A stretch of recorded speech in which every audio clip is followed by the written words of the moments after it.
வணக்கம். நாங்க Aishwarya. Indian polity chapter wise discussion through Laxmikanth textbook 6th edition பார்த்துட்டு இருக்கோம். இன்னைக்கு ஃபண்டமெண்டல் ரைட்ஸ் சம்பந்தமான ஒரு இம்பார்ட்டன்ட் டாபிக் டிஸ்கஸ் பண்ண போறோம். ஸோ ஸ்டார்ட் பண்ணலாம்.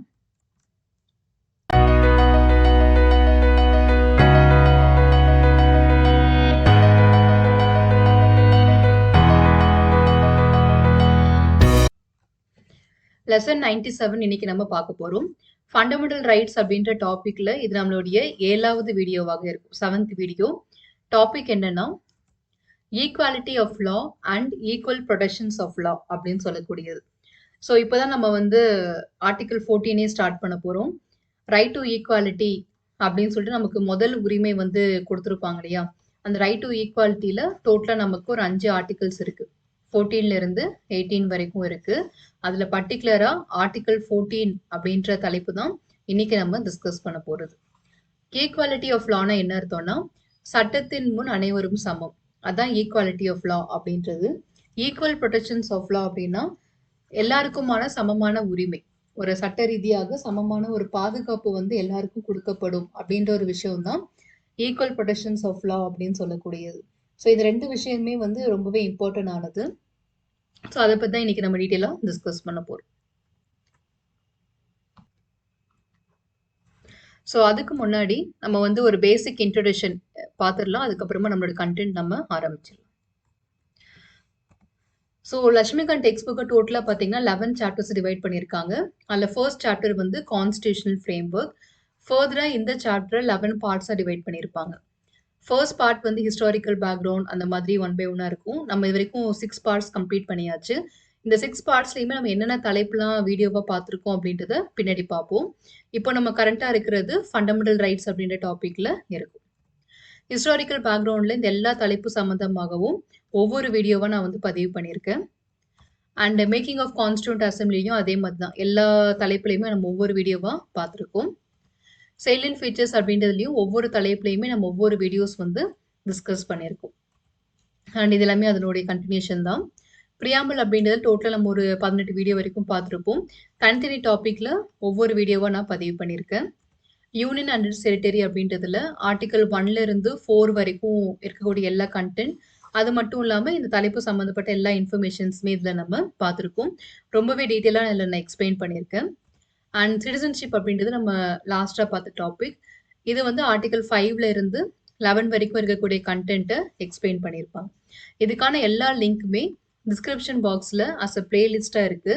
ஸோ உனக்கு எந்த தலைப்பு வேணாலும் அதனோட ரெஸ்பெக்டிவ் பிளேலிஸ்ட்டை கிளிக் பண்ணி அந்த வீடியோஸ் நீங்கள் பார்த்துக்கலாம்.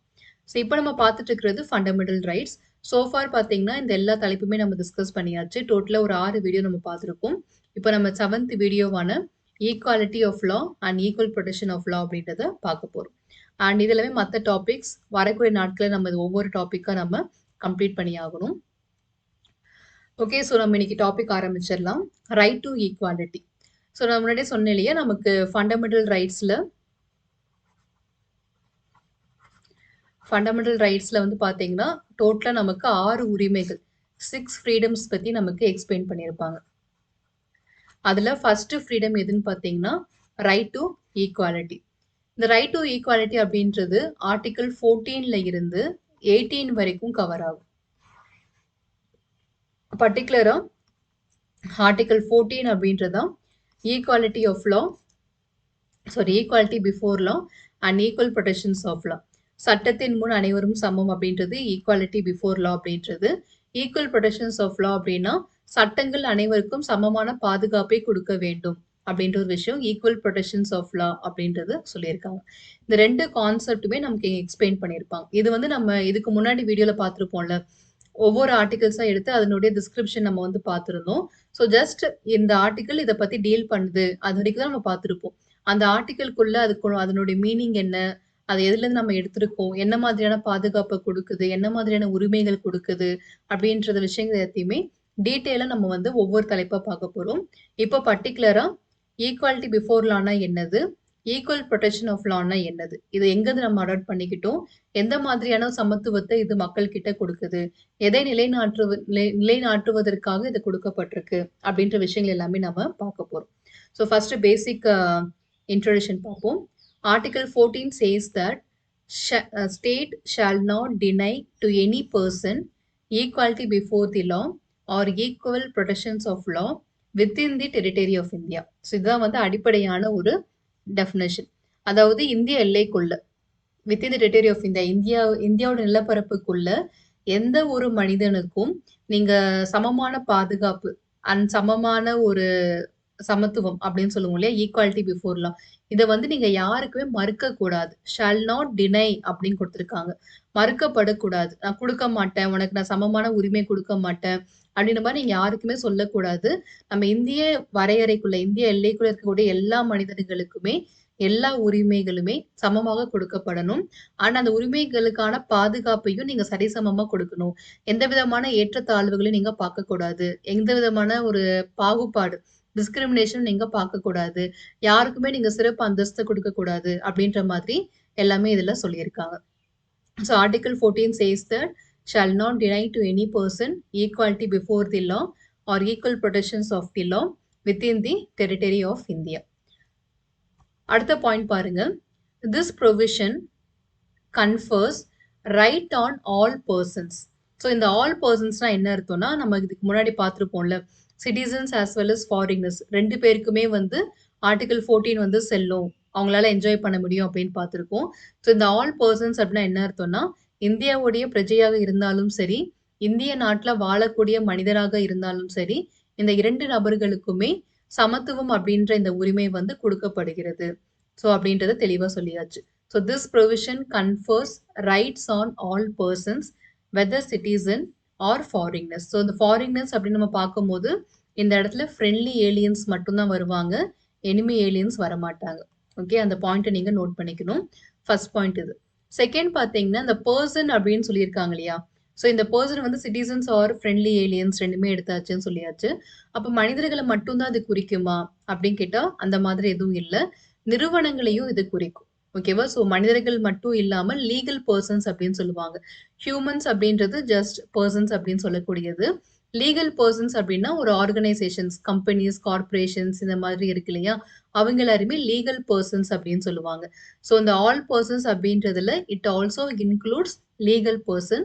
இந்த லீகல் பர்சன்னா யாரு அப்படின்னா, ஸ்டாச்சுட்டரி கார்பரேஷன்ஸ். நம்ம முன்னாடியே சொல்லியிருக்கோம், ஒரு அதிகாரம் பெற்ற ஒரு அமைப்பு தன்னோட அதிகாரத்தை இன்னொரு அமைப்பாக அதை பிரித்து கொடுத்து அவங்க மூலயமா வேலைகளை செயல்படுத்துவது வந்து ஸ்டாச்சுட்டரி கார்பரேஷன் அப்படின்னு பார்த்துருக்கோம். அண்ட் கம்பெனிஸ், நிறுவனங்கள் அப்படின்றது ரெஜிஸ்டர்ட் சொசைட்டிஸ், சமுதாய ரீதியான சில அமைப்புகள், or any other type of legal persons. இது மட்டும் இல்லாமல் வேற எந்த விதமாக சட்ட ரீதியாக நீங்கள் ஒரு அமைப்பை உருவாக்கி நீங்கள் செயல்படுறீங்க அப்படின்னா அவங்களும் இந்த லீகல் பர்சன்ஸ் அப்படின்ற கேட்டகரிக்குள்ள வந்துருவாங்க. ஸோ இவங்களுக்கும் நீங்கள் எந்த விதமான பாகுபாடும் பார்க்கக்கூடாது. ஒரு மாநிலத்தில் இருக்கக்கூடிய ஒரு கார்பரேஷனுக்கு ஒரு விதமான சலுகைகள் கொடுத்துட்டு இன்னொரு மாநிலத்துக்கு கொடுக்காம இருக்கிறது, ஸோ அந்த மாதிரியான பாகுபாடுகள் வந்து நீங்க பார்க்கக்கூடாது. ஸோ லீகல் பர்சன்ஸ் அப்படின்றதுல இவங்க எல்லாருமே வந்துருவாங்க. ஸோ சட்ட ரீதியாக என்னென்ன அமைப்புகள்லாம் உருவாக்கப்பட்டிருக்கோ அவங்க எல்லாருமே லீகல் பர்சன்ஸ் அப்படின்ற கேட்டகரியில கவர் ஆயிருவாங்க. So this provision confers rights on all persons whether citizens or foreigners. இது ஃபர்ஸ்ட் பாயிண்ட். செகண்ட், பர்சன்ஸ் அப்படின்றதுல லீகல் பர்சன்ஸும் இன்க்ளூட் ஆகும் அப்படின்றது செகண்ட் பாயிண்ட். அடுத்து பாருங்க, the concept of equality before law is a British origin. எந்த நாட்டில் நம்ம இதை எடுத்திருக்கோம்னா யூகேலேருந்து நம்ம அடாப்ட் பண்ணியிருக்கோம். சட்டத்தின் முன் அனைவரும் சமம் அப்படின்ற அந்த கான்செப்டை வந்து பிரிட்டிஷ் அரசாங்கம், பிரிட்டிஷ் அரசியலமைப்பில் இருந்து தான் நம்ம எடுத்திருக்கோம். And equal protections of law, சட்ட ரீதியான பாதுகாப்பு, சமமான பாதுகாப்பு அப்படின்னு சொல்லியிருக்கோம் இல்லையா, அந்த கான்செப்ட் வந்து நம்ம அமெரிக்கன் கான்ஸ்டியூஷன்லேருந்து எடுத்திருக்கோம். ஸோ இது வந்து இந்த சோர்ஸ் வந்து எங்க இருந்துன்னு கேட்பாங்க. ஈக்குவாலிட்டி பிஃபோர் லா எங்கேருந்து எடுக்கப்பட்டிருக்கு, ஈக்குவல் ப்ரொடெக்ஷன்ஸ் ஆஃப் லா அப்படின்றது எங்கேருந்து எடுக்கப்பட்டிருக்கு அப்படின்னு. ஸோ ஃபர்ஸ்ட் கான்செப்ட் வந்து பிரிட்டன் கிட்ட இருந்து, செகண்ட் கான்செப்ட் வந்து அமெரிக்கா கிட்ட இருந்து எடுக்கப்பட்டிருக்கு. ஸோ இப்போ நம்ம தனித்தனியாக பார்க்க போகிறோம். ஈக்குவாலிட்டி பிஃபோர் லா அதனுடைய டெஃபினேஷன் என்னன்னு பார்க்க போகிறோம். ஈக்குவல் ப்ரொடெக்ஷன்ஸ் ஆஃப் லானா அதனோட டெஃபினேஷன் என்னன்றதை பார்க்க போகிறோம். அதுக்கப்புறமா டோட்டலாக நம்ம லாஸ்ட்டாக வந்து சில பாயிண்ட்ஸை கன்க்ளூட் பண்ணுற மாதிரி இருக்கும். ஸோ ஃபர்ஸ்ட் பாயிண்ட் பாருங்க, the first concept connotes, அந்த first concept அப்படின்னு இந்த இடத்துல அவங்க சொல்ல வர்றது ஈக்குவாலிட்டி பிஃபோர் லா. ஸோ ஈக்குவாலிட்டி பிஃபோர் லா, சட்டத்தின் முன் அனைவரும் சமம் அப்படின்னா அதில் என்ன அர்த்தம், அதுக்கு டெஃபினேஷன் என்ன அப்படின்றத இப்போ பார்க்க போகிறோம். ஃபர்ஸ்ட் பாயிண்ட் என்னன்னா, the absence of any special privileges in favour of any person. எந்த ஒரு மனிதர் மேலேயும் நீங்க சிறப்பு சலுகைகளை கொடுக்கக்கூடாது. ஸோ ஆப்சன்ஸ் அப்படின்னு என்ன அர்த்தம்னா, இந்த கான்செப்ட் மூலியமா சொல்ல வரக்கூடியது, நாங்க சிறப்பு சலுகைகள் அப்படின்ற ஒரு கான்செப்ட்ட நாங்க யூஸ் பண்ண மாட்டோம். மக்கள நாங்க சமமாக மதிப்போம். சமமாக ட்ரீட் பண்ணுவோம். ஸோ யாருக்குமே நாங்க சிறப்பு அந்தஸ்து அப்படின்றத குடுத்து, அவங்களுக்கு சில ஃபேவர்ஸ்லாம் நாங்க பண்ண மாட்டோம். அப்படின்றது தான் இந்த கான்செப்ட்டுடைய ஃபர்ஸ்ட் டெஃபினிஷனே. ஸோ யாருக்குமே சிறப்பான அந்தஸ்துகளோ, சிறப்பான சலுகைகளோ கொடுக்கப்பட மாட்டாது. அப்படின்றது தான் first point. Second point, the equal subjection of all persons to the ordinary law of the land administrate by ordinary law court. சாதாரண நீதிமன்றம் இயற்றப்பட்ட ஒரு சாதாரண சட்டம். சட்டம் ஆர்டினரி லானா என்ன அர்த்தம்னா, எல்லாருக்கும் சமமானது. ஸ்பெஷல் லாஸ்லாம் உருவாக்குவாங்க. ஸ்பெஷல் லாஸ்னா என்ன அர்த்தம்னா, பர்ட்டிகுலரா இந்த பிரச்சனைகளுக்காக இந்த கேட்டகரி கேட்டகரி மக்களுக்கு மட்டும் நாங்க இந்த சட்டத்த உருவாக்குறோம். அப்படின்னு மென்ஷன் பண்ணி உருவாக்குறது அவங்களுக்கு மட்டும் தான் அது அப்ளை ஆகும். ஆனா சாதாரணமாக ஒரு ஆல் இந்தியா லெவல்ல ஒரு சட்டத்த வந்து இம்ப்ளிமெண்ட் பண்றாங்க அப்படின்னா, அது எல்லாருக்குமே சமமா தான் நீங்க குடுத்தாகணும். ஒருத்தருக்கு குடுத்துட்டு இன்னொருக்கு குடுக்காமலாம் நீங்க இருக்கக்கூடாது. ஸோ சாதாரண சட்டம் அப்படின்னா வந்து, சாதாரண வேல்யூ இல்லாம அப்படின்னு அர்த்தம் இல்ல. எல்லாருக்கும் பொதுவான சட்டம் அப்படின்னு அர்த்தம். ஸோ எல்லாருக்கும் பொதுவான ஒரு சட்டமா நீங்க வந்து ல அறிவிச்சிருக்கீங்க அப்படின்னும்போது, அது எல்லா மனிதர்களுக்குமே அது வந்து செல்லுபடியாகும். அதுல ஒருத்தருக்கு நீங்க குடுத்துட்டு இன்னொருத்தருக்கு நீங்க மறுக்க முடியாது. So equal subjections of all persons. இந்த பெர்சன்ஸ் வந்து நார்மல் ஹியூமன்ஸா இருந்தாலும் ஓகே, இல்ல லீகல் பெர்சன்ஸா இருந்தாலும் ஓகே. ஸோ எல்லாருக்குமே சட்டம் அப்படின்றது ஈக்குவலா அப்ளை ஆகும். யாருக்குமே வந்து ஒருத்தருக்கு அப்ளை பண்ணிட்டு இன்னொருத்தருக்கு அப்ளை பண்ணாமலாம் நீங்க இருக்க முடியாது. ஸோ இது வந்து செகண்ட் பாயிண்ட். தேர்ட் வந்து நம்ம ஃபர்ஸ்ட் வந்து பார்த்துட்டு இருக்கிற விஷயம் தான். நோ பெர்சன் இஸ் அபவ் லா. சட்டத்துக்கு மேல யாருமே இல்ல. ஸோ சட்டத்தின் முன் அனைவரும் சமம் அப்படின்ற அந்த கான்செப்ட்டோடைய ஆப்போசிட் பாயிண்ட் என்ன அப்படின்னா வந்து, இன்னொரு விதத்துல பாசிட்டிவா சொல்லணும் அப்படின்னா, சட்டத்தின் முன் அனைவரும் சமம் அப்படின்றது பாசிட்டிவ் கான்செப்ட். பாசிட்டிவா சொல்லக்கூடிய ஒரு டெஃபினிஷன். அதே கான்செப்ட், அதே டெஃபினிஷன் நெகட்டிவா சொல்லணும் அப்படின்னா, யாருமே சட்டத்துக்கு மேல இல்ல. நோ ஒன் இஸ் அபவ் லா. சட்டம் அப்படின்றது தான் வந்து மேல இருக்கு. அதுக்கும் மேல இருக்கக்கூடிய அதிகாரம் பெற்றவர்கள் யாருமே இல்ல. ஸோ அப்ப சட்டம் ரீதியாக என்னெல்லாம் குடுக்கப்படுதோ, அத நீங்க ஒபே பண்ணி தான் ஆகணும் அப்படின்றத சொல்றதுக்கான ஒரு பாயிண்ட் தான் இது. ஸோ இது பெர்சன் அப்படின்றதுல என்ன வரும்னா, நீங்க வந்து வசதி பெற்றவரா இருந்தாலும் சரி, இல்ல வசதி இல்லாதவரா இருந்தாலும் சரி, நீங்க ஹை ப்ரொஃபைல்ல இருந்தாலும் சரி, லோ ப்ரொஃபைல்ல இருந்தாலும் சரி, அஃபிஷியலா இருந்தாலும் சரி, கவர்ன்மெண்ட் அஃபிஷியல்ஸா இருந்தாலும் சரி, இல்ல நான் கவர்ன்மெண்ட் அஃபிஷியல்ஸா இருந்தாலும் சரி, எல்லாருமே யாராக இருந்தாலும் சரி, சட்டத்துக்கு மேல யாருமே இல்ல. எல்லாருமே சட்டத்துக்கு கீழ தான் இருக்கோம். ஸோ நம்மளுடைய சுப்ரீம் பாடி எதுன்னு பார்த்தீங்கன்னா, லா தான். லா என்ன சொல்லுதோ அத நம்ம ஒபே பண்ணி தான் ஆகணும். அப்படின்ற கான்செப்ட் தான் equality before law. So British நாட்டுல இருந்து, பிரிட்டிஷ் கான்ஸ்டிடியூஷன்ல இருந்து நம்ம அடாப்ட் பண்ணிக்கிட்ட ஈக்வாலிட்டி பிஃபோர் லா அப்படின்ற கான்செப்ட் எத நமக்கு எக்ஸ்பிளைன் பண்ணுது அப்படின்றத 3 பாயிண்ட்ஸா நமக்கு குடுத்திருக்காங்க. நான் எதெல்லாம் ஹைலைட் பண்ணியிருக்கனோ, இந்த ரெட்ல இண்டிகேட் பண்ண வேர்ட்ஸ் எல்லாமே கீவேர்ட்ஸா நீங்க எடுத்துக்கோங்க. Special privileges, equal subjections on all persons, no person is above law. இந்த 3 வார்த்தைய நோட் பண்ணிக்கிட்டாலே இந்த சென்டென்ஸ நீங்க ஃப்ரேம் பண்ணிரலாம். அடுத்த concept, second concept on the other hand connotes. So அது என்ன சொல்ல வருது? செகண்ட் கான்செப்ட்னா என்ன அர்த்தம்? Equal protections of law.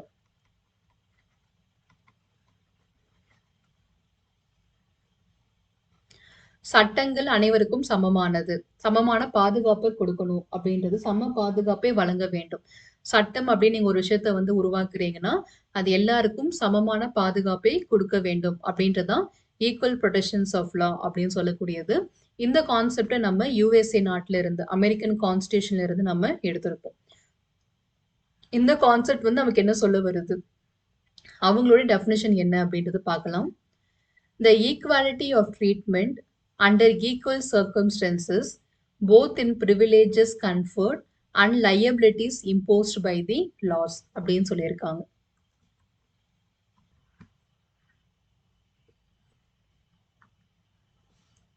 So இந்த இடத்துல வந்து பிரிவிலேஜஸா இருக்கட்டும், லையபிலிட்டீஸா இருக்கட்டும், 2மே வந்து நீங்க ஈக்குவலா தான் ட்ரீட் பண்ணணும் அப்படின்றத சொல்லியிருக்காங்க இல்லையா?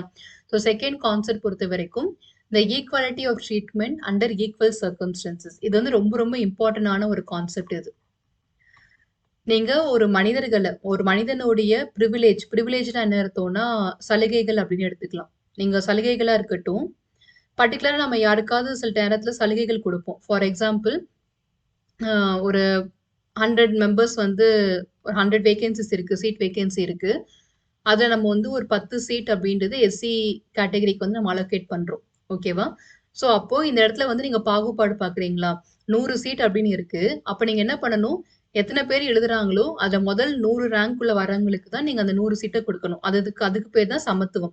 ஆப்பர்ச்சுனிட்டி அப்படின்றத, வாய்ப்புகள் அப்படின்றத நீங்க எல்லாருக்குமே சமமா குடுக்கணும்.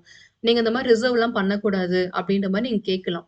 ஆனா ரிசர்வேஷன் அப்படின்றது நம்மளுடைய அடிப்படை உரிமைகள கொடுக்கப்பட்டிருக்கு. சில வர்க்கத்தினவர்கள், சில சமுதாயத்த சேர்ந்தவர்கள், அவங்க மேல வரணும் அப்படின்னா, நம்ம அவங்களுக்கு கை குடுத்து மேல தூக்கிட்டு வரணும். ஸோ அந்த பாயிண்ட் ஆஃப் வியூல தான் அவங்க வந்து சில சீட்ஸ் வந்து ரிசர்வ் பண்ணியிருக்காங்க. கல்வி நிறுவனங்களாக இருக்கட்டும், வேலை வாய்ப்புகளாக இருக்கட்டும். ஸோ அந்த மாரி ரிசர்வ் பண்ணும்போது மட்டும் தான். ஏன்னா நல்ல வாய்ப்புகள் இருக்கக்கூடியவங்க, மிக எளிமையாக அந்த ஆப்பர்ச்சுனிட்டிய கெயின் பண்ணி அவங்க வந்து வந்துருவாங்க. இல்லாதவங்க வந்து பின்னாடியே தான் இருப்பாங்க. கடைசியா அந்த சமுதாயத்த சேர்ந்தவங்க மேல வர்றதுக்கான வாய்ப்பே இருக்காது. அப்போ ஒரு சமுதாயம் அப்படின்றது எல்லா கேட்டகரி ஆஃப் மக்களையும் சேர்ந்தது தான்னும்போது, எல்லாருக்குமே நம்ம அந்த வாய்ப்ப பிரிச்சு குடுக்கணும்னு சொல்லிட்டு, சில ரேஷியோஸ் பேஸ் பண்ணி அந்த பெர்சன்டேஜ் பேஸ் பண்ணி நமக்கு சீட் அலோகேஷன்ஸ் நடக்கும். இது வந்து லீகலா பண்ணக்கூடிய ஒரு விஷயம் தான். இது வந்து நமக்கு ஈக்குவாலிட்டிய டிஸ்டர்ப் பண்ணாது. ஆனா இந்த இடத்துல நீங்க என்ன பண்ணணும்னா, equals have to be treated equally. இதுதான் வந்து ரொம்ப ரொம்ப இம்பார்ட்டன்டான ஒரு வார்த்தை. சமமானவர்களை நீங்க சமமாக மதிக்கப்படணும். சமமாக நீங்க நடத்தணும் அப்படின்ற கான்செப்ட் இது. இப்போ இந்த இடத்துல வந்து எஸ்சி கேட்டகரிக்கு 10 சீட் குடுத்துருக்கீங்க அப்படின்னா, இந்த 10 சீட்டுமே அந்த கேட்டகரி மக்களுக்கு எந்த விதமான பாகுபாடும் இல்லாம நீங்க குடுக்கணும். அதாவது சில எஸ்சி மக்களுக்கு வந்து லைக் யாராவதுக்கு இன்ஃப்ளூயன்ஸ் இருக்கு, பொலிட்டிக்கல் இன்ஃப்ளூயன்ஸ் இருக்கு. இல்ல வேற ஏதாவது ஒரு பாயிண்ட் ஆஃப் வியூல வந்திருக்காங்க அப்படின்னா, அவங்களுக்கு ஒரு பிரிவிலேஜ் குடுத்து, அவங்களுக்கு ஒரு முக்கியத்துவம் குடுத்து, அவங்களுக்கு அந்த சீட்ட குடுக்குறது, இதெல்லாம் பண்ணக்கூடாது. ஏன்னா, அந்த 10 சீட் அப்படின்றது எஸ்சி கம்யூனிட்டிக்கு நீங்க சரிசமமா குடுத்துறணும். அதுல யார் முதல் 10 ரேங்க் வாங்குறாங்களோ, அந்த 10 நபர்கள் மட்டும் தான் இதுக்குள்ள வர முடியும். அந்த இடத்துல நீங்க பிரிவிலேஜஸ் சலுகைகள்லாம் குடுத்து யாரையுமே முன்னாடி கொண்டு வரக்கூடாது. ஸோ இது வந்து equals have to be treated equally அப்படின்ற கான்செப்ட்ட சேர்ந்தது. ஸோ மேல தான் சொல்லியிருக்காங்க. சமமான சூழ்நிலைகள்ல, சமமானவர்களை நீங்கள் சமமாக மதிக்கப்படணும். ஓகேவா? ஸோ அந்த வார்த்தைய புரிஞ்சுக்க ட்ரை பண்ணுங்க. சமமான சூழ்நிலையில, சமமானவர்களை நீங்கள் சமமாக மதிக்கப்படணும் அப்டின்ற ஒரு விஷயம். நான் பின்னாடி லாஸ்ட்டா உங்களுக்கு நான் வந்து பாயிண்ட்ஸ் டூ ரிமெம்பர்ல ஒரு எக்ஸாம்பிள் குடுக்குறேன். அந்த எக்ஸாம்பிள் பார்க்கும்போது உங்களுக்கு கொஞ்சம் கான்செப்ட் புரியும். இப்போ இந்த பாயிண்ட் மட்டும் என்னன்றத புரிஞ்சுக்கோங்க. ஓகே. ஸோ இந்த பாயிண்ட் ஆஃப் வியூ ரொம்ப இம்பார்ட்டன்ட். அடுத்து பார்த்தீங்கன்னா similar applications of the same laws to all persons who are similarly situated அப்படின்னு சொல்லியிருக்காங்க. நீங்க ஒரு சட்டம் வந்து அப்ளை பண்றீங்க. நடைமுறைப்படுத்துறீங்க. ஒரு சட்டத்த நடைமுறைப்படுத்தும்போது, செயல்படுத்தப்படும்போது பார்த்தீங்கன்னா, எல்லா மனிதர்களையுமே நீங்க சமமாக தான் மதிக்கப்படணும். ஸோ சட்டத்த இம்ப்ளிமெண்ட் பண்ணும்போது கூட நீங்க சரியா தான் ட்ரீட் பண்ணணும். Similar applications of the same laws. இப்போ ஃபார் எக்ஸாம்பிள் சொல்றாங்க. ஒரு எக்ஸாம்பிளுக்கு நான் சொல்றேன். இந்த மாதிரி 6 மணிலேருந்து 9 மணி வரைக்கும் தான் வந்து எல்லாருமே வெளில வரணும். நமக்கு இந்த கோவிட் டைம்லலாம் பார்த்தீங்கன்னா, மார்னிங் ஒரு 2 ஹவர்ஸும், ஈவினிங் 2 ஹவர்ஸ் மட்டும் தான் நமக்கு வெளில வரதுக்கு அலோவ் பண்ணியிருந்தாங்க. மற்ற நேரங்கள் எல்லாமே வந்து நம்ம வீட்டுக்குள்ள தான் இருக்கணும் அப்டின்ற மாரி ரெஸ்ட்ரிக்ஷன்ஸ் இருந்துச்சு. அப்ப 6 டூ 9 நம்ம போய் எல்லாத்தையும் வாங்கிட்டு வந்தாச்சு. Okay fine. ஒரு 11 மணிக்கு வந்து யாரோ 2 பேர் வந்து வெளில வராங்க. ஒருத்தர் வந்து நல்லா ஒரு ரிச் பெர்சன் அண்ட் நல்ல ஸ்டேட்டஸ் இருக்கக்கூடிய ஒரு பெர்சன் வந்து வெளில வராரு. இன்னொருத்தர் வந்து ஒரு ஸ்ட்ரீட் வெண்டார்ன்னு வச்சுக்கோங்களேன். ஒரு வியாபாரியா இருக்கக்கூடியவர் வந்து வெளில வராரு. அப்போ நீங்க ஒரு போலீஸ் அஃபிஷியல்ஸ் வந்து இவங்க 2 பேரையுமே அரெஸ்ட் பண்ணணும். நியாயமா அரெஸ்ட் பண்ணணும்.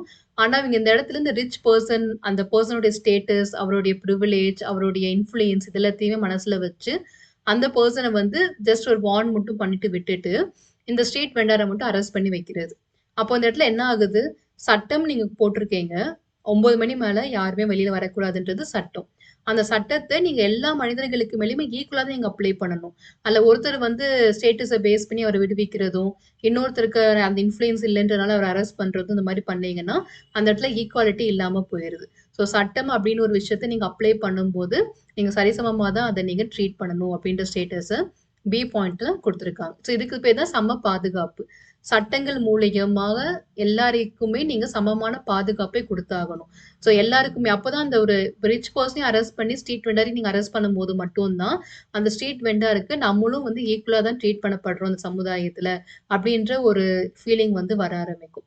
ஸோ இதுக்கு பேர் தான் பாதுகாப்பு. அந்த மனிதனுக்கு ஒரு பாதுகாப்பு கிடைக்கும். ஸோ நம்ம வந்து நம்ம சமுதாயத்துல சமமான ஒரு மனிதனாக மதிக்கப்படுறோம் அப்படின்ற ஒரு பாதுகாப்பு அப்பதான் கிடைக்கும். So equal protections of law அப்படின்றது இது சம்மந்தப்பட்டது.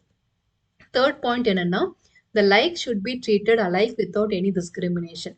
அதான் சொன்னேன் இல்லையா? நம்ம இந்த சீட் கூட எடுத்துக்கலாம். இந்த எக்ஸாம்பிள் கூட இங்க எடுத்துக்கோங்க. சமமானவர்களே நீங்கள் சமமாக மதிக்கப்படணும். லைக் ஷுட் பி ட்ரீட்டட் அலைக் அப்படின்றது third point. So equality before lava இருந்தாலும் சரி, ஈக்குவல் ப்ரொடெக்ஷன்ஸ் ஆஃப் லாவா இருந்தாலும் சரி, ஒரே கான்செப்ட் தான். அதாவது சமத்துவம் அப்படின்ற ஒரு கான்செப்ட் தான் அவங்க சொல்ல வராங்க. ஆனா சொல்லப்படக்கூடிய விதம் வந்து வெவ்வேறாக இருக்கு. ஈக்குவாலிட்டி பிஃபோர் லா அப்படின்றது ஒரு நெகட்டிவ் கான்செப்டாகவும், ஈக்குவல் ப்ரொடெக்ஷன்ஸ் ஆஃப் லா அப்படின்றது ஒரு பாசிட்டிவான ஒரு கான்செப்டாகவும் வருது. அது ஏன் அந்த மாதிரி சொல்றாங்கன்றது பின்னாடி பார்க்கலாம். ஸோ இந்த 3 பாயிண்ட்ஸ் மட்டும் என்னன்றது நோட் பண்ணிக்கோங்க. ஒருவேளை உங்களால புரிஞ்சுக்க முடியல அப்படின்னா, மறுபடியும் நீங்க இத ரீவைண்ட் பண்ணி பார்த்துக்கலாம். ஸோ அடுத்து பாருங்க. thus the former concept is a negative concept. எது நெகட்டிவ்? எது ஃபார்மர் கான்செப்ட்னா, நான் ஈக்குவாலிட்டி பிஃபோர் லா இருக்கு இல்லையா? பிரிட்டன்ல இருந்து எடுத்தோம் இல்லையா? ஈக்குவாலிட்டி பிஃபோர் லா. அது வந்து negative concept. while the latter is a positive concept. latterனா என்ன அர்த்தம்னா, ஈக்குவல் ப்ரொடெக்ஷன்ஸ் ஆஃப் லா. அதாவது நம்ம ஃபர்ஸ்ட் பார்த்தது, செகண்ட் பார்த்தது. அதுதான் அவங்க வந்து ஃபார்மர் அண்ட் லேட்டர் அப்படின்னு கொடுத்துருக்காங்க. Equal protections of law. So இது வந்து நெகட்டிவ் கான்செப்ட். இது நம்ம எங்கேருந்து எடுத்திருக்கோம் அப்படின்னா, யூகே கிட்ட இருந்து எடுத்திருக்கோம். இது யுஎஸ்ஏ கிட்ட இருந்து எடுத்திருக்கோம். ஸோ இது நம்ம கேட்பாங்க, எது பாசிட்டிவ் கான்செப்ட், எது நெகட்டிவ் கான்செப்ட்னு. ஸோ நெகட்டிவ் பாசிட்டிவ்னா வந்து கெட்டது நல்லது அப்படின்ற மாதிரியான மீனிங் இல்லை. அந்த கான்செப்டை எக்ஸ்பிளைன் பண்ண விதம். அங்க வந்து நோ நோ அப்படின்ற வார்த்தை அதிகமாக பயன்படுத்தியிருப்பாங்க. ஈக்குவாலிட்டி பிஃபோர் லா அப்படின்றதுல இது செய்யக்கூடாது, இவங்க வரமாட்டாங்க, இந்த மாதிரி செய்யாதீங்க அப்படின்ற மாதிரியான விஷயங்களா இருக்கும். அப்ரோச் பண்றது நெகட்டிவ் அப்ரோச்சா பண்ணியிருப்பாங்க. கான்செப்டை எக்ஸ்பிளைன் பண்ணது நெகட்டிவ் வேல எக்ஸ்பிளைன் பண்ணியிருப்பாங்க. ஆனா ஈக்குவல் ப்ரொடெக்ஷன்ஸ் ஆஃப் லா வந்து இந்த மாதிரி நீங்க செய்யணும், இப்படி செஞ்சா நல்லது, இதுதான் நீங்க சரியான மெத்தட் அப்படின்ற மாதிரி பாசிட்டிவா எக்ஸ்பிளைன் பண்ணியிருப்பாங்க. அவ்வளோதான். அந்த கான்செப்ட் வந்து தப்பு சரி அப்படின்னு அர்த்தம் இல்லை. எக்ஸ்பிளைன் பண்ண விதம், இந்த கான்செப்ட் அப்படின்றத நெகட்டிவ் அண்ட் பாசிட்டிவா அவங்க ஸ்ப்ளிட் பண்ணியிருக்காங்க. However, both of them aim at establishing equality of legal status, opportunity and justice. Even though அவங்க சொல்லப்பட்ட விதம், அந்த கான்செப்ட் அவங்க எக்ஸ்பிளைன் பண்ண விதம் வந்து நெகட்டிவ் அண்ட் பாசிட்டிவ் வேவா இருந்தாலும், அவங்க 2 பேருமே, இந்த 2 கான்செப்ட்டுமே என்ன சொல்ல வருது? அவங்களுடைய எய்ம் எதுவாக இருக்கு அப்படின்னா, எல்லாருக்கும், மக்கள் அனைவருக்கும். மக்கள் அப்படின்னா அந்த இடத்துல லீகல் பெர்சன்ஸும் வருவாங்க, ஆர்டினரி பெர்சன்ஸும் வந்துருவாங்க. மக்கள் அனைவருக்கும் சமமான ஒரு அந்தஸ்தை கொடுக்கணும், சமமான ஒரு வாய்ப்புகளை கொடுக்கணும், சமமான ஒரு நீதியை கொடுக்கணும். இதுதான் எங்களோட அல்டிமேட் எய்ம். அதை நாங்க சொன்ன விதம், சொன்ன கான்செப்ட் அப்படின்றது பாசிட்டிவாகவும் நெகட்டிவாகவும் கேட்டகரைஸ் பண்ணியிருக்காங்க. ஸோ லீகல் ஸ்டேட்டஸ் அப்படின்னா சமமான ஒரு அந்தஸ்து, ஆப்பர்ச்சுனிட்டினா வாய்ப்பு, ஜஸ்டிஸ் அப்படின்னா நீதி. இந்த வார்த்தை ரொம்ப இம்பார்ட்டன்ட் ஆக்சுவலா. இந்த ரைட் டு ஈக்குவாலிட்டி இருக்கு இல்லையா? ரைட் டு ஈக்குவாலிட்டி மூலியமா எதை நிலைநாட்ட விருப்பப்படுறாங்க? நம்மளுடைய இந்தியன் கான்ஸ்டிடியூஷன்ஸ்ல பிரியாம்பிள் நீங்க படிச்சிருப்பீங்கல்ல? பிரியாம்பிள் வந்து நம்ம ஃபர்ஸ்ட் ஒரு இதெல்லாம் வந்திருக்கும். Nature of the state, objective of the state, source of people and date of adoption அப்படின்ற மாதிரி கீ இன்கிரீடியன்ஸ் வந்து நம்ம படிச்சிருப்போம். அதுல நம்மளுடைய இலக்கு என்ன, எய்ம் என்ன அப்படின்ற மாதிரி, அப்ஜெக்டிவ் என்னன்றதுல 4 வார்த்தைகள் வந்திருக்கும். அந்த வார்த்தை என்னன்னா, இந்திய மக்களுக்கு, நம்மளுடைய இந்திய நாட்டுல இருக்கக்கூடிய மக்களுக்கு நாங்க 4 விஷயத்த கொடுக்க விருப்பப்படுறோம். என்னன்னா, 1 equality, fraternity, justice, liberty.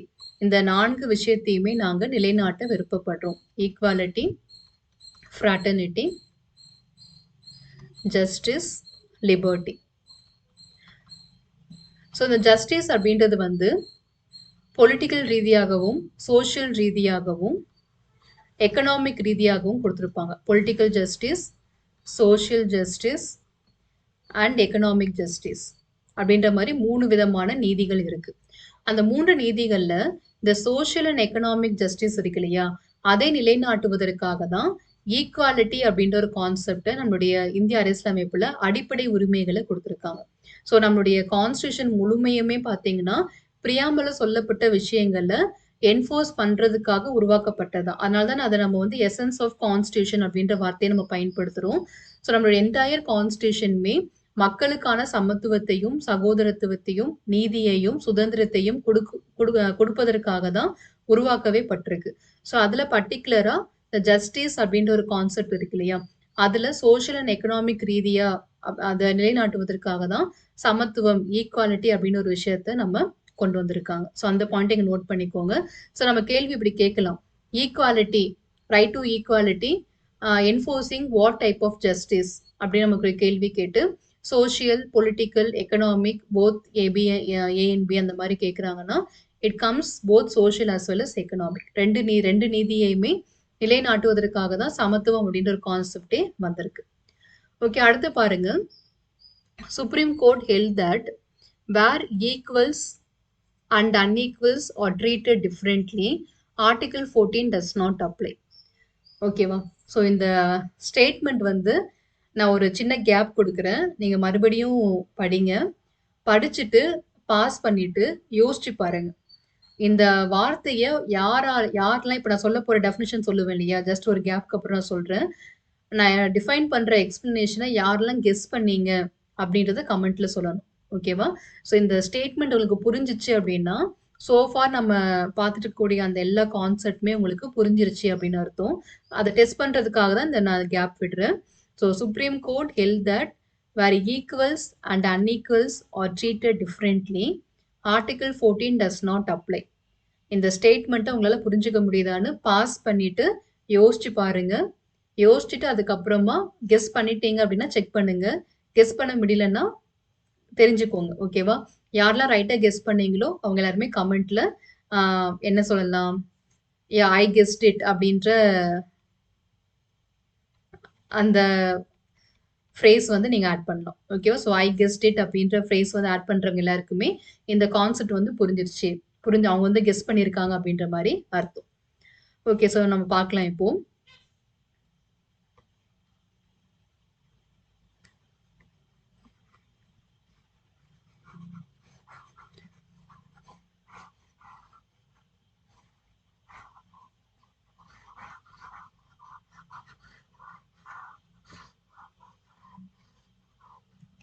Okay. So இத நம்ம எக்ஸ்பிளைன் பண்றேன். Supreme Court held that where equals and unequals are treated differently, Article 14 does not apply. Article 14 என்னது? சமத்துவத்திற்கான உரிமை. பர்ட்டிகுலரா அதுல வந்து சட்டத்தின் முன் அனைவரும் சமம், சட்டங்கள் மூலியமாக சமமான பாதுகாப்பு. ஸோ இதுதான் வந்து ஆர்டிகிள் 14 சம்மந்தப்பட்டது. இது வந்து அப்ளை ஆகாதுன்னு சொல்லிட்டாங்க. எங்க அப்ளை ஆகாது? டஸ் நாட் அப்ளைனா இந்த கான்செப்ட நீங்க அந்த இடத்துல கொண்டு போக முடியாது. எந்த இடத்துல கொண்டு போக முடியாது அப்படின்றத நீங்க கெஸ் பண்ணி ஆகணும். சுப்ரீம் கோர்ட் வந்து ஏதாவது ஒரு விஷயத்துல ஹெல்ட் தட் அப்படின்னா அவங்க சொல்றாங்கன்னு அர்த்தம். Supreme court held that where equals and unequals are treated differently, article 14 does not apply அப்படின்னு சொல்லியாச்சு. ஸோ இந்த இடத்துல என்ன அர்த்தம்னா, ஈக்குவல்ஸ் அப்படின்னா சமமானவர்கள் அப்படின்னு அர்த்தம். அன்ஈக்குவல்ஸ் அப்படின்னா சமத்துவமற்றவர்கள் அப்படின்னு அர்த்தம். ஓகேவா? ஈக்குவல்ஸ்னா சமமானவர்கள், அன்ஈக்குவல்ஸ்னா சமத்துவமற்றவர்கள் அப்படின்றது. சுப்ரீம் கோர்ட் ஏதாவது ஒரு பர்ட்டிகுலர் கேஸ்லயோ இல்ல ஏதாச்சும் ஒரு விஷயத்திலயோ சமமானவர்களை நீங்க வேற விதமாக கேட்டகரி வைஸ் நீங்க ஸ்பிளிட் பண்ணி கிளாசிஃபை பண்ணி நீங்க ட்ரீட் பண்ணலாம் அப்படின்ற மாதிரி ஜட்ஜ்மெண்ட் கொடுத்துட்டாங்க அப்படின்னா அந்த இடத்துல ஆர்டிகிள் 14 வந்து அப்ளை ஆகாது. ஓகே, புரிஞ்சுக்க ட்ரை பண்ணுங்க. சுப்ரீம் கோர்ட் வந்து ஏதோ ஒரு விஷயத்துல ஏதோ ஒரு கேஸ் எடுத்துக்கலாம். அந்த கேஸ்ல வந்து சமமா ஒரு 100 பேர் இருக்காங்க. அந்த 100 பேருக்குமே அந்த சட்டத்த நீங்க அந்த கான்செப்ட்ட நீங்க அப்ளை பண்ணணும்னு அவசியம் இல்ல. அதுல நீங்க கிளாசிஃபை பண்ணிக்கலாம். ஏஜ் வைஸ் கிளாசிஃபிகேஷனோ, இல்ல வேற வேற விதமான கிளாசிஃபிகேஷன்ஸோ நீங்க செஞ்சுக்கோங்க. செஞ்சு நீங்க அந்த இடத்துல வந்து ப்ரொவைட் பண்ணிக்கலாம். அப்படின்ற மாரி மென்ஷன் பண்றாங்க அப்படின்னா, அந்த இடத்துல எனக்கு இந்த மாரி வேறுபாடு வந்து இங்க காமிக்கிறாங்க, டிஸ்கிரிமினேஷன் பண்றாங்க. அதனால என்னுடைய உரிமை வந்து ரைட் டூ ஈக்வாலிட்டி அப்படின்ற உரிமை வந்து இங்க பறி போகுது. நான் கோர்ட்க்கு அப்ரோச் பண்ணுவேன் அப்படின்ற மாரி நீங்க போக முடியாது. ஏன்னா சுப்ரீம் கோர்ட்டோட ஜட்ஜ்மெண்ட் அது. சுப்ரீம் கோர்ட் சில விஷயத்துக்கு சமமானவர்களையும், சமத்துவமற்றவர்களையும் நீங்க வெவ்வேறு விதமாக ட்ரீட் பண்ணலாம் அப்படின்ற ஒரு ஜட்ஜ்மெண்ட் குடுத்துட்டாங்க அப்படின்னா, அந்த பர்ட்டிகுலர் விஷயத்துல மட்டும் நீங்க கோர்ட்க்கு அப்ரோச் பண்ண முடியாது. ஸோ அதுதான் இந்த இடத்துல இருக்கக்கூடிய விஷயம். பொதுவாவே என்னன்னா, சமமானவர்களே நீங்க சமமாக மதிக்கப்படணும், ட்ரீட் பண்ணணும். அதுதான் நம்மளுடைய ரைட் டூ ஈக்வாலிட்டி. ஆனா சில இடங்கள்ல இந்த மாதிரி பண்ண தேவையில்ல. நீங்க கிளாசிஃபை பண்ணி முன்னுரிமை குடுத்து நீங்க பண்ணலாம் அப்படின்ற மாரி ஒரு ஜட்ஜ்மெண்ட் வந்துருச்சுன்னா, அந்த பர்ட்டிகுலர் விஷயத்துல மட்டும் நீங்க அந்த மாரி ட்ரீட் பண்ணிக்கலாம். அந்த இடத்துல இந்த ஆர்டிகிள் 14 அப்படின்ற கான்செப்ட் வந்து அப்ளை ஆகாது. ஓகேவா? ஸோ புரிஞ்சுக்க ட்ரை பண்ணுங்க. ஒரு எக்ஸாம்பிள் வேணா நான் ஏதாவது சொல்றேன். இன்னும் கொஞ்சம் பெட்டரா இருக்கும். ஃபார் எக்ஸாம்பிள் நம்ம ஓகே. இந்த மாரி எடுத்துக்கலாமா? ஏதோ ஒரு டிசாஸ்டரான சிச்சுவேஷன். ஒரு ஃப்ளட் அந்த மாதிரி ஒரு சிச்சுவேஷன்ல இருக்கோம் அப்படின்னு எடுத்துப்போம். ஸோ அந்த மாரியான ஒரு பேரிடர் காலமாக இருக்கு. அப்ப நம்ம கிட்ட வந்து ஒரு 1000 கிலோ வந்து 1000 கேஜி ஃபுட் வந்து நம்ம கிட்ட இருக்கு. ஓகேவா? 10 ஃபேமிலீஸ் வந்து இருக்காங்க. 10 குடும்பங்கள் இருக்காங்க. 10 குடும்பங்களுக்கு இந்த 1000 கிலோ ஃபுட்ட வந்து நீங்க குடுத்தாகணும். ஆர்டிகிள் 14 படி என்ன அர்த்தம்? சமமாக எல்லாரையும் நீங்க மதிக்கப்படணும் அப்படின்றது உங்களுடைய அர்த்தம். அப்ப நீங்க என்ன பண்ணுவீங்க? ஒவ்வொரு ஃபேமிலிக்கும் நீங்க 100 கிலோ அரிசி, 100 கேஜி ஆஃப் ஃபுட்ட வந்து ஈச் ஃபேமிலிக்கு குடுத்தாகணும். இதுதான் வந்து ஆக்சுவலா ஆர்டிகிள் 14 படி நீங்க நடைமுறைப்படுத்த வேண்டிய விஷயம். ஆனா சுப்ரீம் கோர்ட் என்ன சொல்றாங்கன்னா, இது வந்து பேரிடர் காலமாக இருக்கு. ஆனா அதே மாதிரி நம்மகிட்ட இப்ப இருக்கிறது வந்து ஆக்சுவலா இந்த குடும்பம் வந்து 10 குடும்பங்கள் இருக்காங்கன்னா, இயல்பாக பார்த்தீங்கன்னா, இவங்க வந்து ஒரு 2000 கிலோ ஃபுட்ட வந்து டோட்டலா கன்சியூம் பண்ணுவாங்க. 1 மாசத்துக்கு அப்படின்னு வச்சுப்போம். பொதுவா அவங்க பண்ற கன்சம்ப்ஷன விட நம்ம பாதி அளவுக்கு மட்டும் தான் இப்ப நம்ம குடுக்க போறோம். 50% மட்டும் தான் குடுக்க போறோம். அந்த 50% ஆஃப் ஃபுட்ட வச்சு அவங்க 1 மந்த் சர்வே ஆகணும். சர்வே ஆனா மட்டும் தான் அந்த சிட்யூவேஷன தாண்டி அவங்களால வர முடியும். இப்படிப்பட்ட ஒரு சிட்யூவேஷன்ல சுப்ரீம் கோர்ட் என்ன சொல்றாங்கன்னா, இந்த இடத்துல நீங்க ஈக்வாலிட்டி அப்படின்னு ஒரு விஷயத்த ஃபாலோ பண்ண வேண்டாம். நீங்க சில கிளாசிஃபிகேஷன்ஸ கொண்டு வந்து, அது மூலியமா நீங்க குடுங்க அப்படின்னு சொல்லி ஜட்ஜ்மென்ட் குடுத்துருவாங்க. அப்போ நீங்க என்ன நினைக்கலாம்னா, அப்ப கிளாசிஃபிகேஷன் அப்படின்றது அவங்க வந்து இந்த பண ரீதியாகவோ, ஸ்டேட்டஸ் பேஸ் பண்ணியோ, பிரிவிலேஜ் பேஸ் பண்ணியோ கொண்டு வந்துட்டாங்கன்னா, அப்ப இந்த இடத்துல வந்து ஈக்வாலிட்டி அப்படின்ற ஒரு கான்செப்ட் வந்து பேஸே வந்து காணாம போகுதே அப்படின்னு நீங்க நினைக்கலாம். ஆனா அதுக்கு உண்டான எக்ஸ்ப்ளனேஷன் அடுத்த கன்டென்ட்ல இருக்கும். அடுத்த ஸ்லைட்ல இருக்கும். அத நான் எக்ஸ்ப்ளைன் பண்றேன். இந்த கிளாசிஃபிகேஷன எப்படி பண்ணலாம் அப்படின்றத அவங்க எக்ஸ்ப்ளைன் பண்ணியிருப்பாங்க. ஆனா இந்த பாயிண்ட் மட்டும் நோட் பண்ணிக்கோங்க. சுப்ரீம் கோர்ட் வந்து இந்த மாரி கிளாசிஃபை பண்ணி, யாருக்கு நீங்க அதிகமா குடுக்கணும், யாருக்கு குறைவா குடுக்கணும்னு நீங்க விருப்பப்படுறீங்களோ, அத நீங்க பண்ணலாம். ஆனா, அந்த கிளாசிஃபிகேஷன் வந்து நியாயமான ஒரு கிளாசிஃபிகேஷனா இருக்கணும். அப்படின்றதையும் அவங்க சொல்லிருவாங்க. ஓகேவா? அப்புறம் எந்த அடிப்படையில பண்ணுவாங்கன்னா, 10 குடும்பங்கள் இருக்கு. எல்லா குடும்பங்களையுமே வந்து நம்பர் ஆஃப் பெர்சன்ஸ் சேமா இருக்க மாட்டாங்க. ஸோ, ஃபர்ஸ்ட் ஃபேமிலில வந்து ஒரு 4 பேர் இருக்காங்க அப்படின்னா, செகண்ட் ஃபேமிலி செகண்ட் ஃபேமிலில ஒரு 6 பேர் இருக்கலாம். 3வது குடும்பத்துல 3 பேர் இருக்கலாம். 4வது குடும்பத்துல 2 பேர் இருக்கலாம். அப்படி இருக்கும்போது, ஒவ்வொரு குடும்பத்துக்கும் நான் 100 கிலோ ஃபுட்ட வந்து குடுத்துருவேன் அப்படின்னு சொன்னா, குறைவா இருக்கிற நபர் இருக்கக்கூடிய ஃபேமிலி ஃபார் எக்ஸாம்பிள் இந்த 4த் ஃபேமிலி இருக்கு இல்லையா? அவங்க ரொம்பவே நல்லா ஜாலியா இருந்துருவாங்க. ஏன்னா 2 பேர் 100 கிலோ ஃபுட்ட வந்து பார்ட்டிஷன் பண்ணிக்க போறாங்க. தலா ஒரு நபருக்கு 50 கிலோ அரிசி இல்ல ஏதோ கிடைச்சிரும். ஃபர்ஸ்ட் ஃபேமிலி இருக்காங்க இல்லையா?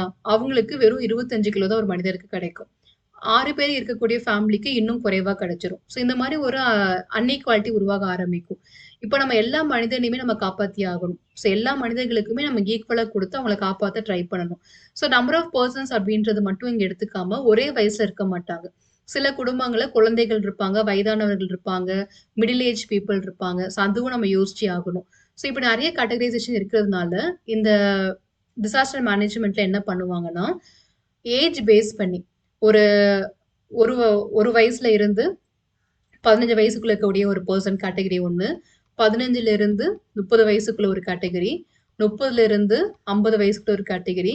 50ல இருந்து அபவ் 50 இருக்கக்கூடிய ஒரு கேட்டகரி. அந்த மாரி ஒரு ஃபிக்ஸ் பண்ணிட்டு, இந்த கேட்டகரிக்கு இருக்கிறவங்களுக்கு நாங்க இந்த ஃபுட்ட வந்து குடுக்குறோம். இவ்ளோ அமௌண்ட் ஆஃப் கேஜியா நாங்க குடுக்க போறோம் அப்டின்ற மாரி ஃபிக்ஸ் பண்ணுவாங்க. ஏன்னா அவங்களுடைய கலோரி மேனேஜ்மென்ட் இருக்கு இல்லையா?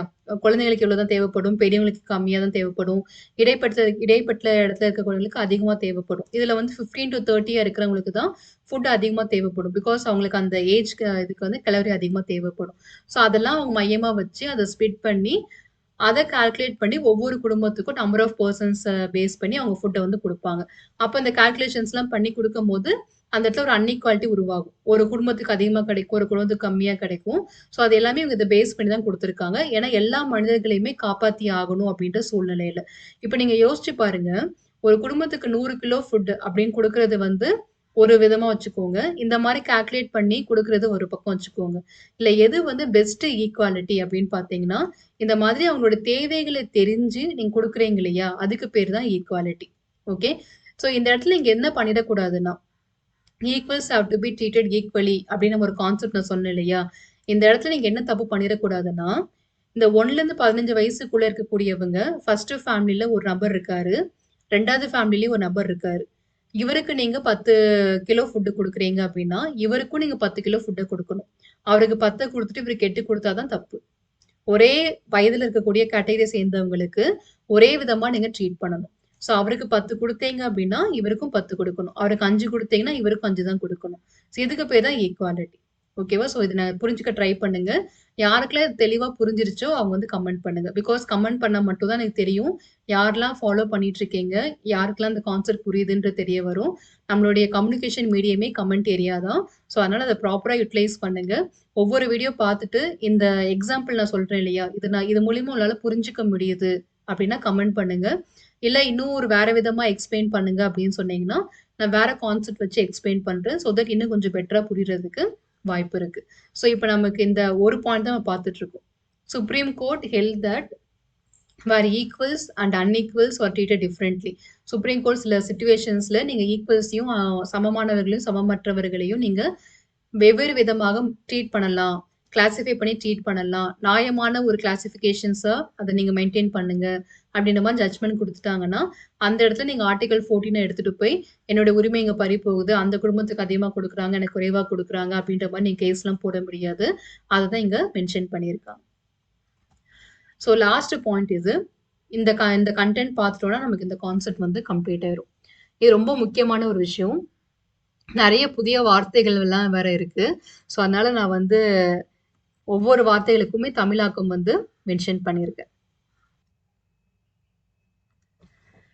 While Article 14 forbids class legislation, it permit reasonable classifications of persons, objects and transaction by the law அப்படின்னு சொல்லியிருக்காங்க.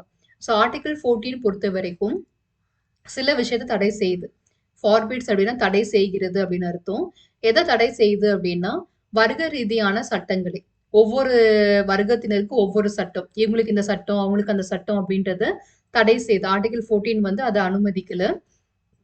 அண்ட் அதே நேரத்துல ரீசனபிள் கிளாசிஃபிகேஷன்ஸ் அப்படின்றது அது பெர்மிட் பண்ணுது, அனுமதிக்குது. ஸோ கிளாசிஃபிகேஷனையே அது வந்து அந்த வகைப்படுத்துவது அப்படின்னு சொல்லுவாங்க இல்லையா? அந்த கிளாசிஃபிகேஷனே ஆர்டிகிள் 14 வந்து தடை செய்தா அப்படின்னு கேட்டா, அப்படி இல்ல. ஓகே. வர்க்க ரீதியாக கிளாசிஃபை பண்றத தடை செய்யுது. ஒவ்வொரு கிளாஸுக்கும் இந்த மாதிரி அப்படின்ற மாரி நீங்க கிளாசிஃபை பண்றீங்கன்னா, அது சட்டப்படி தப்பு. ஆனா அதுவே நியாயமான கிளாசிஃபிகேஷனா இருந்தா, மனிதர்கள் ரீதியாகவும், அவங்களுடைய அ தேவைகள் ரீதியாகவோ, இல்ல சட்ட ரீதியாகவோ நீங்க கிளாசிஃபை பண்றீங்க அப்படின்னா, அது வந்து ஆர்டிகிள் 14 அனுமதிக்குது. ஸோ எத தடை செய்து, எத அனுமதிக்குது அப்படின்ற விஷயம் தான் இங்க சொல்லியிருக்காங்க. ஆர்டிகிள் 14 பொறுத்தவரைக்கும் இந்த கிளாசிஃபிகேஷன் அப்படின்ற ஒரு விஷயம், வகைப்படுத்துவது அப்படின்னு ஒரு விஷயத்தையே அது வந்து தடை செய்யல. அது நீங்க வர்க்க ரீதியாக கிளாசிஃபை பண்ணீங்கன்னா மட்டும் தான் தடை செய்யும். அதுவே நியாயமான முறையில மனிதர்களுடைய தேவைகள் அடிப்படையிலயோ, சட்டங்கள் ரீதியாகவோ, சட்டப்படி பரிவர்த்தனை அப்படின்னு சொல்லுவாங்க. அந்த சட்ட ரீதியாகவோ நீங்க வகைப்படுத்துனீங்கன்னா, அது ஆர்டிகிள் 14 வந்து உங்களுக்கு அனுமதி குடுக்குது. அந்த பாயிண்ட் தான் இங்க மென்ஷன் பண்ணியிருக்காங்க. ஸோ இது மூலியமா நமக்கு தெரியப்படக்கூடிய விஷயங்கள் கிளாசிஃபிகேஷன்ஸ் பண்ணலாம். இதுக்கு முன்னாடி நம்ம பார்த்த பாயிண்ட் அதுதான். சுப்ரீம் கோர்ட் கிளாசிஃபை பண்ணுங்க. அது மூலியமா நீங்க குடுங்கன்னு சொல்லிட்டாங்கன்னா, ஆர்டிகிள் 14 அந்த இடத்துல அப்ளை ஆகாது அப்படின்றது. ஸோ இந்த கிளாசிஃபிகேஷன் அப்படின்றது எப்படி இருக்கக்கூடாது? But the classification should not be எப்படி இருக்கக்கூடாதுன்னா, தன்னிச்சையாக இருக்கக்கூடாது. தானே ஒரு முடிவெடுத்து, தனக்கு என்ன தோணுதோ, தன்னோட தேவை என்னவோ, அதுக்கேற்ற மாரி ஒரு கிளாசிஃபிகேஷன்ஸ கொண்டு வரது, சர்வாதிகாரி ரீதியா கொண்டு வரது, இந்த மாதிரிலாம் இருக்கக்கூடாது. ஆர்பிட்ரரி ஆக்ஷனா இருக்கக்கூடாது. இன்னொன்னு செயற்கையாக இருக்கக்கூடாது. நேச்சரா நமக்கு என்ன தேவையோ, தேவையின் அடிப்படையில இருக்கணுமே தவிர, நீங்க செயற்கையா உங்களுக்கு உங்களுடைய தேவைய பூர்த்தி பண்ணுவதற்காக செயற்கையான ஒரு வகைப்பாடு அப்படின்றத கொண்டு வந்துடக்கூடாது. எவாசிவ் அந்த ரீதியாவும் இருக்கக்கூடாது. அப்படின்னா என்ன அர்த்தம்னா, ஏமாற்றக்கூடிய ரீதியாக. ஒரு விஷயத்த வந்து குடுக்குற மாரி குடுத்து எடுக்கிறது. இல்லன்னா வந்து இந்த கிளாசிஃபிகேஷன்ஸ் மூலியமா சில மக்கள நம்ம ஏமாத்திர்லாம்.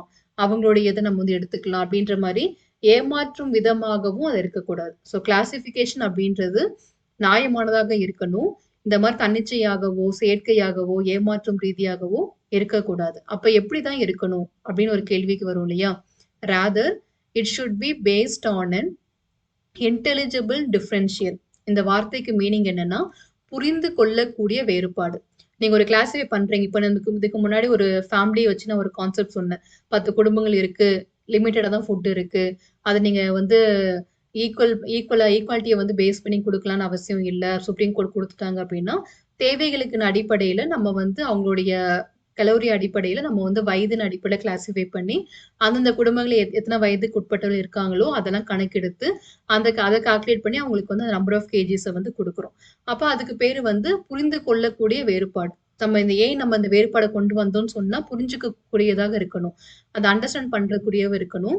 அதே நேரத்துல சப்ஸ்டான்ஷியல் டிஸ்டின்க்ஷன் அப்படின்னு சொல்லியிருக்காங்க. அப்படின்னா, உண்மையான வேறுபாடு அப்படின்றது. ஸோ, அது வந்து நியாயமானதாக இருக்கணும். உண்மை ரீதியாக இருக்கணும். நம்மளோட தேவைக்கேற்ப நம்ம வந்து அத வேறுபடுத்திறக்கூடாது. ஸோ, நீங்க ஒரு கிளாசிஃபிகேஷன்ஸ் கொண்டு வந்து ஈக்குவலா இருக்கக்கூடிய ஈக்குவாலிட்டி என்னன்னா, அந்த 10 குடும்பங்கள், 10 ஃபேமிலி அப்படின்றது ஈக்குவல். ஆனா, அவங்க எல்லாருக்குமே நீங்க சமமா குடுக்காம, அவங்களோட தேவைக்கு ஏத்த மாதிரி நீங்க பிரிச்சு குடுக்க போறீங்க. அப்போ அந்த ஆர்டிகிள் 14 அப்படின்றது அந்த இடத்துல அப்ளை ஆகாது.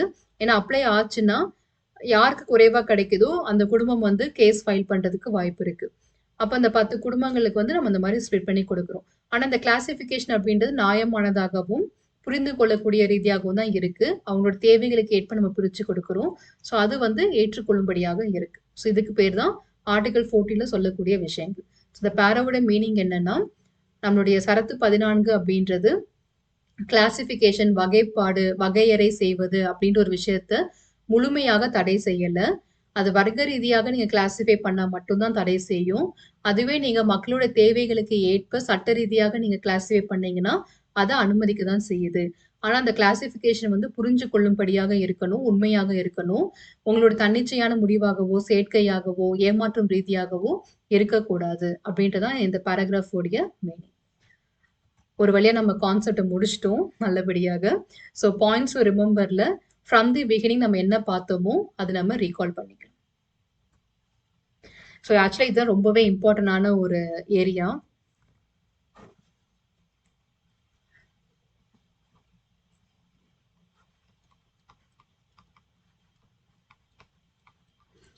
ஸோ எல்லாருக்குமே அப்படியே நான் சொல்ல சொல்ல உங்களால ரீகால் பண்ண முடியுதான்னு பாருங்க. ஈக்குவாலிட்டி ஆஃப் லா, சட்டத்தின் முன் அனைவரும் சமம்.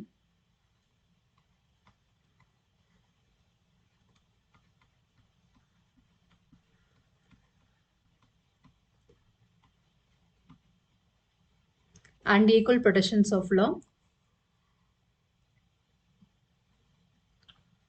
சட்ட ரீதியான சமமான பாதுகாப்பு. ஸோ இதுல ஃபர்ஸ்ட் பாயிண்ட் நம்ம பார்த்தது என்னன்னா, ஸோ யாருக்குமே நீங்க மறுக்கப்படக்கூடாது. ஒரு ஸ்டேட் அப்படின்னு இருக்குன்னா, ஷுட் நாட் டினை. ஸ்டேட் அப்படின்றதுக்கான மீனிங் நமக்கு என்னன்னு தெரியும். State shawl not deny.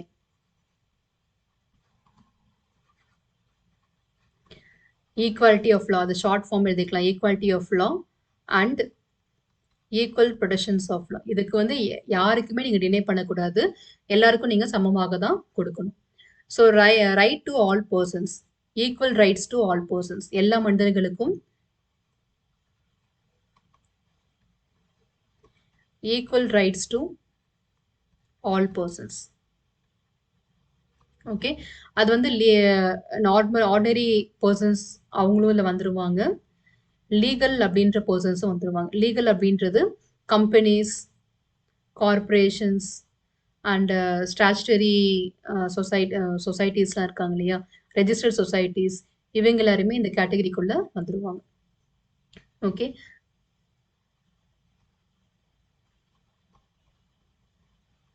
Okay. இது எல்லாமே இதுல வந்துரும். ஸோ அடுத்த பாயிண்ட் என்னன்னா, நமக்கு இந்த 2 கான்செப்ட்டுமே தனித்தனியா அவங்க எக்ஸ்பிளைன் பண்ணியிருந்தாங்க. ஃபர்ஸ்ட் அவங்க எக்ஸ்பிளைன் பண்ண கான்செப்ட் வந்து ஈக்குவாலிட்டி பிஃபோர் லா. ஸோ ஈக்குவாலிட்டி பிஃபோர் லா அப்படின்றது யூகே நாட்டுல நம்ம எடுத்த கான்செப்ட். இது வந்து நெகட்டிவ் கான்செப்ட். அது கீழ வரக்கூடிய அந்த பாயிண்ட்ஸ்லாம் என்ன அப்படின்னா, ஆப்சன்ஸ் ஆஃப் பிரிவிலேஜஸ். நான் அந்த கீவேர்ட் மட்டும் குடுக்குறேன். சலுகைகள் அப்படின்னு ஒரு விஷயம் வந்து இருக்கக்கூடாது அப்படின்னு சொல்லியிருந்தாங்க. ஒரு சட்டம் அப்படின்னா, அது எல்லாருக்கும் ஈக்குவலா தான் நீங்க அப்ளை பண்ணணும். Equal subjections to all.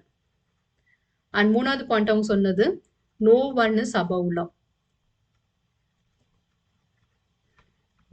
So இந்த நோ அப்படின்ற வார்த்தை சொன்னதுனாலேயே இது ஆப்சன்ஸ், நோ இந்த மாதிரியான வார்த்தைகளை பயன்படுத்தியதுனாலேயே இது நெகட்டிவ் கான்செப்டா மாறிடுச்சு. அடுத்த கான்செப்ட் வந்து ஈக்குவல் ப்ரொடெக்ஷன்ஸ் ஆஃப் லா. 2வது கான்செப்ட்.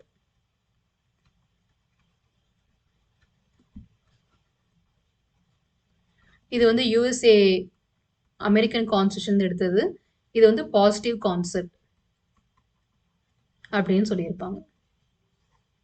ஸோ இதுல வரக்கூடிய அந்த 3 பாயிண்ட்ஸ் என்ன அப்படின்னா, ஈக்குவல் ட்ரீட்மெண்ட்டா இருக்கணும். அது வந்து ப்ரிவிலேஜஸா இருந்தாலும் சரி,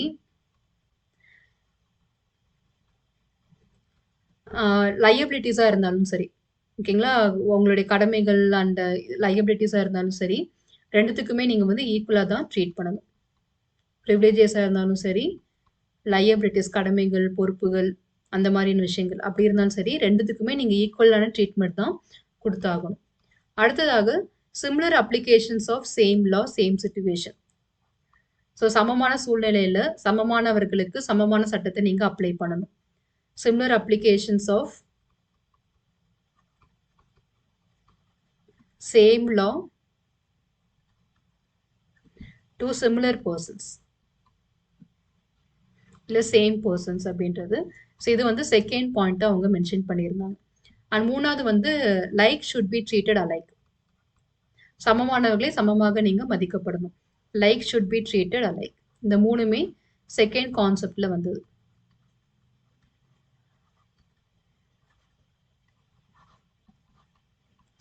ஓகேவா? இந்த 2மே எதுக்காக குடுத்தாங்கன்னா, இந்த ஈக்வாலிட்டி பிஃபோர் லாவா இருக்கட்டும், ஈக்குவல் ப்ரொடெக்ஷன்ஸ் ஆஃப் லாவா இருக்கட்டும், இது எல்லாமே மெயினா எதுக்காக கொண்டு வரப்பட்டது அப்படின்னு பார்த்தீங்கன்னா, சில விஷயங்கள குடுக்குறதுக்காக தான். ஸோ லீகல் ஸ்டேட்டஸ் மக்களுக்கு குடுக்கணும். ஆப்பர்ச்சுனிட்டி வாய்ப்புகள குடுக்கணும். ஜஸ்டிஸ குடுக்கணும். எல்லாருக்கும் இந்த 3மே குடுக்கணும், நிலைநாட்டணும் அப்படின்றதுக்காக தான் இந்த 2 கான்செப்ட்மே வந்து நமக்கு ஆர்டிகிள் 14ல மென்ஷன் பண்ணப்பட்டிருக்கு. ஸோ இது ரொம்ப இம்பார்ட்டன்டான விஷயம். அண்ட் அடுத்ததா வந்து பார்த்தீங்கன்னா, நம்ம அடுத்த பாயிண்ட் வந்து பார்த்திருந்தோம். லைக் சுப்ரீம் கோர்ட் வந்து ஈக்குவல்ஸும், அன்ஈக்குவல்ஸும் டிஃபரெண்டா ட்ரீட் பண்ணலாம் அப்படின்னு சொன்னாங்கன்னா, அந்த சிட்யூவேஷன்ஸ்ல ஆர்டிகிள் 14 வந்து அப்ளை ஆகாது. Article 14 not apply when Supreme Court says treated differently. நான் ஷார்ட்டா எழுதியிருக்கேன். அந்த கான்செப்ட்ட பார்த்துக்கோங்க. ஸோ இது வந்து நம்ம ஆர்டிகிள் 14 எடுத்துட்டு போக முடியாது. ஸோ எத வந்து அவங்க எத ஃபார்பிட் பண்றாங்க? ஆர்டிகிள் 14 எத வந்து தடை செய்யுது அப்படின்னு பார்த்தீங்கன்னா, லைக் இந்த சட்ட ரீதியான கிளாஸ் அப்படின்னு சொல்லி வந்து பார்த்திருந்தோம் இல்லையா? கிளாஸ் லெஜிஸ்லேஷன் அப்படின்றது. வர்க்க ரீதியான சட்டங்கள். அத வந்து தடை செய்து, எத அனுமதிக்குது அப்படின்னு பார்த்தீங்கன்னா, பெர்மிட் பண்றது அப்படின்னு பார்க்கும்போது, மக்களுக்காக, பீப்பிள்க்காக, அவங்களுடைய அப்ஜெக்டிவ்ஸ்க்காக அண்ட் சட்டங்கள் படி, லா படி எதெல்லாம் வந்து கிளாஸிஃபை பண்றோமோ, அதுக்கு எல்லாத்துக்குமே அது வந்து பெர்மிட் பண்ணுது. ஸோ நீங்க பண்ணக்கூடிய இந்த கிளாசிஃபிகேஷன்ஸ் அப்படின்றது கிளாசிஃபிகேஷன்ஸ் வந்து should not be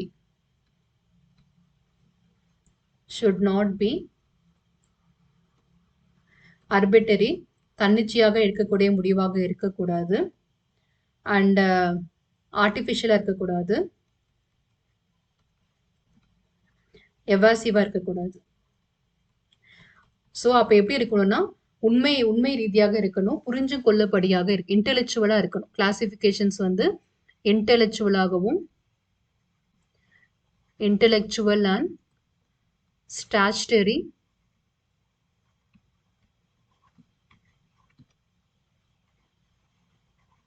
இருந்தாதான் அது வந்து லீகல் கிளாசிஃபிகேஷன்ஸா நம்மளால ஏற்றுக்கொள்ள முடியும். ஸோ இதுதான் நம்ம இன்னைக்கு டாபிக்ல பார்த்த விஷயங்கள். ஸோ இது எல்லாத்தையுமே நீங்க ரீகால் பண்ணிட்டீங்க அப்படின்னா, நம்ம இன்னைக்கு பார்த்த டாபிக் வந்து உங்களுக்கு புரிஞ்சிருச்சு. ஸோ இதனுடைய கண்டினியூஷன் பார்த்தீங்கன்னா, ரூல் ஆஃப் லா அப்படின்னு சொல்லி ஒரு கான்செப்ட் இருக்கு. ஸோ ரூல் ஆஃப் லான்னா என்ன அர்த்தம் அப்படின்னா, நமக்கு சட்டத்தின் ஆட்சி அப்படின்னு சொல்லியிருப்பாங்க. ஏவி டெய்சி அப்படின்னு ஒரு பர்சன் இருக்காரு. அவர் கொடுத்த ரூல் தான் இது. சட்டத்தின் ஆட்சி அப்படின்னு சொல்லக்கூடியது. ஸோ அந்த கான்செப்ட் வந்து ரொம்ப ரொம்ப இம்பார்ட்டன்டான கான்செப்ட் இது. ரூல் ஆஃப் லா அப்படின்ட்டு. இது வந்து ஈக்வாலிட்டிய பேஸ் பண்ணி கொண்டு வரப்பட்ட ஒரு சட்டம் தான். அது நம்ம அடுத்த வீடியோல ஷார்ட்டா தான் இருக்கும். அது நம்ம பார்த்துரலாம். அது பார்த்துட்டோம்னா நமக்கு ஆர்டிகிள் 14 கம்ப்ளீட் ஆயிரும். அதுக்கடுத்து நம்ம ஆர்டிகிள் 15 என்னன்றத ஸ்டார்ட் பண்ணலாம். ஸோ இந்த வீடியோ சம்மந்தமா ஏதாவது சந்தேகம் இருந்துச்சுன்னா கமெண்ட்ல தெரிவிங்க. நிச்சயமா நான் கிளாரிஃபை பண்றேன். உங்களோட லட்சியங்கள் வெற்றியடைய வாழ்த்துக்கள். படிப்போம், பகிர்வோம், வெற்றியடைவோம். Let's crack it. நன்றிகள்.